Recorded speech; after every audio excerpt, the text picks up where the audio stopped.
बिट्टू की गर्मियों की छुट्टियां पड़ गई हैं और ये जिद कर रहा है शहर में चाचा चाची के पास जाने की। हाँ तो चल पड़ते हैं ना। वैसे भी रजत और निशा बहू को गांव में आए हुए सालों बीत गए हैं। इसी बहाने हम उनसे मिल भी लेंगे। ये ठीक रहेगा। मैंने भी शहर सिर्फ फिल्मों में ही देखा, इस बार घूम भी आएंगे। मैं आज ही सामान बांध देती हूँ। लेकिन मैं पहले ही कह देती हूँ, मैं अपनी धन्नो को अकेले छोड़कर नहीं जाऊंगी। मैं इसे भी अपने साथ ही ले जाऊंगी। हाँ हाँ ठीक है माँ, तुम उसे भी ले चलो। इसी बहाने बेचारी धन्नो भी शहर घुमाएगी। वर्मा परिवार के सभी सदस्य शहर में रहने वाले अपने बेटे बहू के बताए हुए पते पर पहुंच जाते हैं। दरवाजे की घंटी बजती है। रजत डार्लिंग, देखो ना कौन है। छुट्टी वाले दिन भी आराम से नहीं सोने देते। तुम ही खोल दो ना। निशा दरवाजा खोलती है तो सामने गांव से आया हुआ उसका पूरा ससुराल खड़ा होता है, जिन्हें देख वो हैरान रह जाती है। आप सब यहाँ? हाँ बहू, बड़ा मन था तुम लोगों से मिलने का तो चले आए। ओह अच्छा किया, आइए ना। अरे ये आवाज कैसी? धन्नो भी आई है देवरानी जी। क्या अब गाय को यहाँ लेकर आए हो?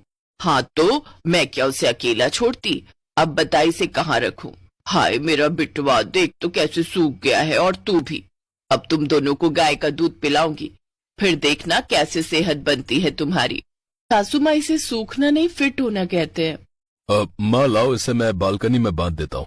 फ्रेश होने के बाद सभी चाय नाश्ता करते हैं। उस फ्लैट को देखकर विमला कहती है, हे राम, इस घर में तो सीलिंग कितनी नीचे है। अगर अपने गांव के मुखिया यहाँ आते तो वो तो इसमें घुस ही नहीं पाते, उनका तो सर ही टकरा जाता। माँ ये शहर है, यहाँ लोग ज्यादा हैं और जगह कम है, इसलिए ये छोटे छोटे घर बनाने पड़ते हैं। उफ, इन गवार लोगों को किसने बुला लिया यहाँ, बिना बताया अटपके बस। उस रोज निशा सबके लिए गैस पर खाना बनाती है। अगले दिन निशा और रजत दोनों अपने अपने काम पर निकल जाते हैं। दीदी, हम दोनों को ऑफिस के लिए लेट हो रहा है, आप खाना देख लेना और हम दोनों की चिंता मत करना, हम बाहर ही खा लेंगे। अच्छा ठीक है देवरानी जी। निशा एक मॉडर्न लड़की थी। उसकी और रजत की लव मैरिज हुई थी। वो भी अपने पति के साथ उसी की कंपनी में नौकरी करती थी। वो शहर में ही रहते थे। कुछ देर बाद वो दोनों ऑफिस के लिए निकल जाते हैं। उनके जाने के बाद विमला हाथ में लोटा और नीम की टहनी लिए बालकनी में जाती है। नदी ना सही, बालकनी ही सही। फिर विमला जैसे ही कुल्ला करती है तो वो पानी सीधे नीचे जा रहे मल्होत्रा जी के हाथ में लिए हुए मिठाई के डब्बे पर जा गिरता है। अरे कौन है? कौन पागल है? किसके घर से ये मेघ बरस रहे हैं? ये देखने के लिए जैसे ही मल्होत्रा ऊपर की तरफ देखता है, विमला जैसे ही ये देखती है वो झट से अंदर भाग जाती है।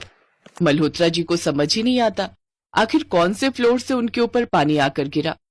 चलो अच्छा है, यहाँ इतनी सारी मंजिलें हैं कि उस मुए को पता ही नहीं चलेगा कि आखिर पानी आया कहाँ से।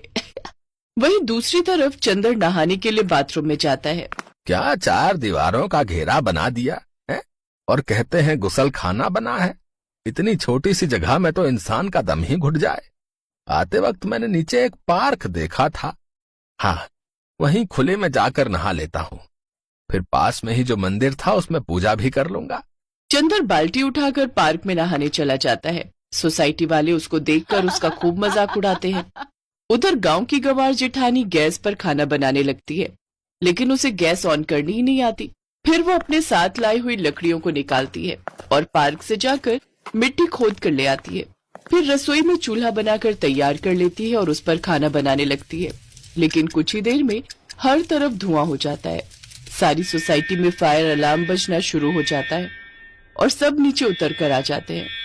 वो रजत और निशा को भी फोन कर देते हैं।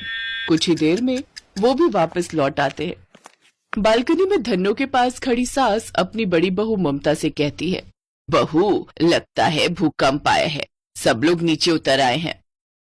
तभी सामने वाले फ्लैट से एक औरत चिल्लाती है, जल्दी से नीचे आ जाइए आंटी जी, आपकी फ्लैट में ही आग लगी है, धुआं वहीं से आ रहा है। तभी वहां ममता आती है और चिल्लाते हुए कहती है, अरे नहीं नहीं, वो तो हम चूल्हा जलाए थे, उसी का धुआं है ये। नीचे खड़े निशा और रजत अपना माथा पकड़ लेते हैं। फिर निशा ममता को गैस ऑन करना सिखा देती है। रात का डिनर करने के बाद सब सो जाते हैं, लेकिन बालकनी में बंधी धन्नो रंभाने लगती है, जिससे निशा और रजत को नींद नहीं आती। तो वहीं चंदर और ममता को तो गांव में खुले आसमान के नीचे आंगन में सोने की आदत थी। इसलिए उन्हें भी नींद नहीं आ रही थी। विमला गाय का दूध निकालकर न सिर्फ घर वालों को बल्कि आस पड़ोस में भी दे आती थी। सब बच्चे उसे दादी दादी कहकर खूब लाड़ लड़ाते। ऐसे ही कुछ दिन बीत जाते हैं। एक रोज बेचारी देवरानी जी को तो ड्यूटी के चक्कर में लिपाई का समय ही नहीं मिलता। जब से आए हैं हमने उन्हें एक बार भी घर को लीपते नहीं देखा। कोई बात नहीं, एक काम हम ये कर देते हैं। गंवार जेठानी सारे फर्श पर गोबर से लिपा पोती कर देती है, जिससे सारे घर में बदबू फैल जाती है। तो वहीं सास विमला उपले बनाकर हर जगह सूखने रख देती है। शाम को निशा और रजत वापस घर लौटते हैं तो ये नजारा देख निशा गुस्से में रजत से कहती है, रजत अपने इन गंवार घर वालों को यहाँ से चलता करो, नहीं तो ये हमें इस सोसाइटी में रहने लायक नहीं छोड़ेंगे और हमारी इज्जत का फालूदा करेंगे वो अलग। तुम्हें पता है सोसाइटी का सेक्रेटरी मुझसे कंप्लेन कर रहा था कि तुम्हारा भाई छत पर लुंगी में सो जाता है, जिससे लेडीज छत पर योगा करने नहीं जा पाती। हर जगह गाय की गोबर की बदबू आती है। अगर तुम इन्हें घर से नहीं निकाल सकते तो डिवोर्स पेपर पर साइन करने के लिए तैयार रहना। ये सुनकर ससुराल वालों को अपनी गलती का एहसास होता है और ममता उनसे कहती है, माफ करना देवरानी जी, हम ठहरे गांव के गंवार, हमें ये शहरी तौर तरीके नहीं मालूम और हमारी वजह से तुम दोनों अलग मत हो। हम आज ही वापस अपने गांव चले जाएंगे। लेकिन तभी सोसाइटी के बच्चे और आस पड़ोस के लोग वहां आ जाते हैं। नहीं दादी माँ, आप मत जाओ ना, हमें गाय का दूध पीने को कौन देगा।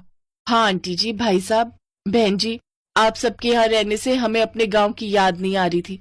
मजबूरी के कारण हम सब शहरों में रुके हैं, नहीं तो आज भी हम सबके अंदर अपने गांव की मिट्टी बसी है। उन सब की बातें सुनकर निशा को भी अपनी गलती का एहसास होता है और वो भी अपनी सास से माफी मांगती है। फिर कुछ दिन और उन्हें अपने साथ रुकने के लिए मना लेती है। सबके कहने पर अब वो कुछ दिन और वहीं रहते हैं। अब वो सब एक साथ बहुत खुशी से रहते हैं।